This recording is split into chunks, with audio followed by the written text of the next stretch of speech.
Hi guys, welcome to another episode of Nick Tan Chats. My name is Nick Tan, and on today's episode, I'll be chatting with you guys about the shell game released by Maibro at TCC Magic.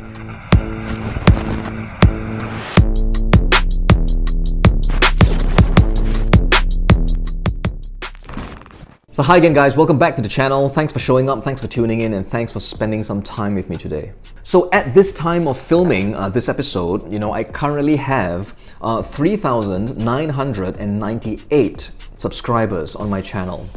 Okay, so I'm really just short of 2 of you out there, okay, to help push me up to 4,000. So if you're new to the channel and if you like what you see, the content that I put out, please do subscribe. In the big world of YouTube, 4,000 is really small, right? But in my small world of YouTube, 4,000 is really big. All right, so I want to thank all of you guys out there for subscribing. Your subscriptions really mean a lot, and they really help motivate me to continue, right, putting out these videos for you on YouTube. But let's get down to today's episode. So today I'll be talking about something else from TCC called the shell game. Okay, now this is an effect that, well, in all my years of Magic, I've not really performed. In fact, I've never performed this, for a live audience, right? It's the kind of prop that I would play with, if I were to go to a magician's friend's house, right? Magician's friend's house? A magician's friend house. It's the kind of thing I would play with when I visit my friend who is a magician. But you guys know the effect, right? 3 shells and a little pea. The pea begins underneath one of the shells. The shells are mixed around, and spectators are asked to guess where the pea is. And after a while, they keep getting it wrong under more and more impossible conditions.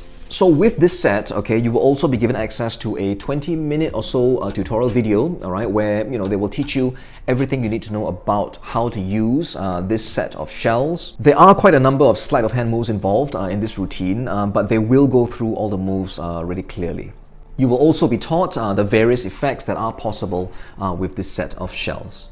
So let's quickly unbox this, all right? It comes to you in this lovely looking black box over here, and inside you will get the shells, okay, which look like this. They are made of brass, okay, solid brass. You will also get the peas, all right? Now you get 3 red ones and 5 of these yellow ones, okay? And they are both, well, kind of different, okay? And the different properties allow for, really, well, an interesting kind of effect that you can create on top of the kind of regular moves that we know, all right, when using the shells.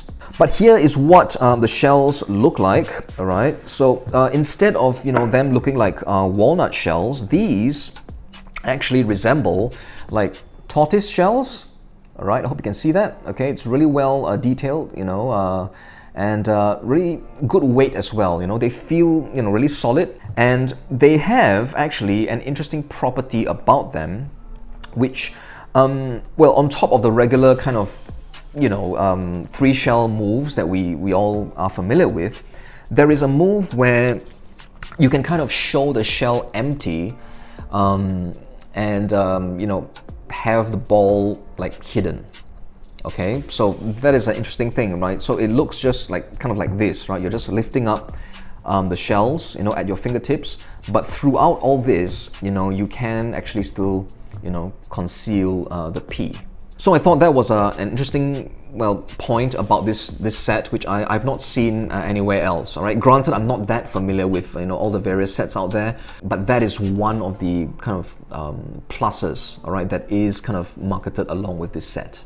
So I've really not worked on any routine at all, over the years with the 3 shells, and but I'm actually going to give it a try, okay, right now. Okay, so let me just change the camera angle and give you an idea about what is possible with this set. So a performance of the 3 shell game would go something like this, okay, and again, right, I don't do this effect. Okay, so I'm really just going to wing it, make it up as I go along, but hopefully it gives you an idea about what the effect is all about. All right, so we have a pea over here. It begins underneath one of the shells. The shells are now just kind of mixed up slightly. Spectator is asked to guess where they think the pea is, and of course for the first round they would be correct. Okay, so we'll do it again, and this time we are going to mix up the shells a little bit more. All right, just to confuse things further, just like this. They're asked to guess again. They say it's here, but it's not. It's not here either because it's back over here. All right. So let's do it one more time, and this time, before the spectator makes their guess, I'm going to help them out, okay? I'm going to give them a little clue, and their clue is this. These two are empty, all right? Of course, they would say it's there, but of course, you know, it's not here either because, again, it's back over here, all right? And I suppose, you know, you can also go into the, you know, the one-handed phase where you show the 3 shells with one hand, place the P underneath the middle shell, separate these shells this way. They say it's here, but it's not here either because, again, it's back over here. All right, so that's the kind of effect that you can perform with the 3 shell game. Okay, so I hope that was all right. You know, it's not the best because, again, right, this is, well, heavily based on routining. I think the moves themselves will come with time. You know, with a bit of practice, you should be able to do the various moves, you know, that are required. I think the point about this effect, right, the routine, is really the routine.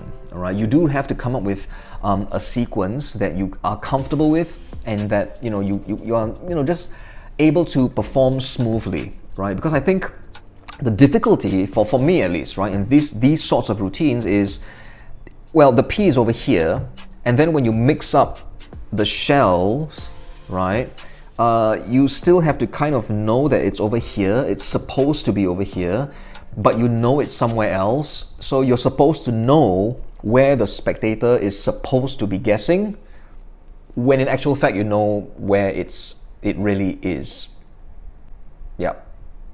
That kind of thing, right? So the moves themselves are not difficult. You know, it will take a bit of practice, but they're not difficult. You know, easily attainable. I think it's really down to the routining. All right, and you know, just stick to a routine. You know, don't wing it. I suppose, you know, that's what I'm saying. Otherwise, you would come up with just a really, you know, lackluster routine like I did, right? But the props themselves, you know, are beautiful. You know, they look really nice. You know, and I think they feel really nice as well, you know, so it's great to use them for this kind of a routine. Now I mentioned that you know, there are like 2 colored Ps, right? 2 colors to the Ps, one yellow, one red, and this set actually allows you to do like a color change as well, you know, so you can have, you know, like a yellow P, and then, you know, you could, I don't know, change it and lift it up and show that it's turned to red. All right, so that kind of effect is possible, and they give you multiple, you know, Ps as well, so that if you wish, you can have a finale where, you know, you have Ps, you know, 3 Ps appear, right, instead of just following that one. Well, for me, I kind of like the kind of, you know, gambling expose aspect about the 3 shell game, so I wouldn't go too heavily on the magic aspect, right? Producing, you know, more Ps, right? It's just a personal, you know, performance choice, you know, when it comes to this sort of effect. But you can certainly do that, you know, if you so wish. But yeah, you know, there's nothing much to say about this set. You know, if you like the 3 shell game, I think you will like this, right? If you collect these, you know, they're like cups and balls, right? I mean, we've got just one main set, but we tend to like buy a couple. You know, so if you do like the 3 shell game, I think you will enjoy this one. Right? They're again beautifully made. They handle really well, and I think they look really nice, you know, at a close-up table. So I want to thank TCC for really kindly sending me a copy of the shell game for me to have a look at and for me to chat about with you guys on this show. If you'd like to pick up a copy of the shell game for yourselves, do look it up on their website. And I think, you know, if you do use my affiliate, I always mess up this word, affiliate.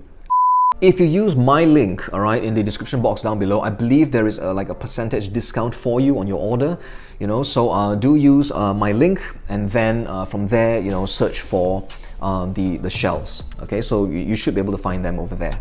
But for now, guys, thanks for watching today's episode. I do hope you enjoyed it and got something out of it as well, and hopefully I've introduced you to something really interesting in the magic world. Till the next episode, do stay safe, take care of yourselves, have fun with your magic and your mentalism, and I will see you on the next one.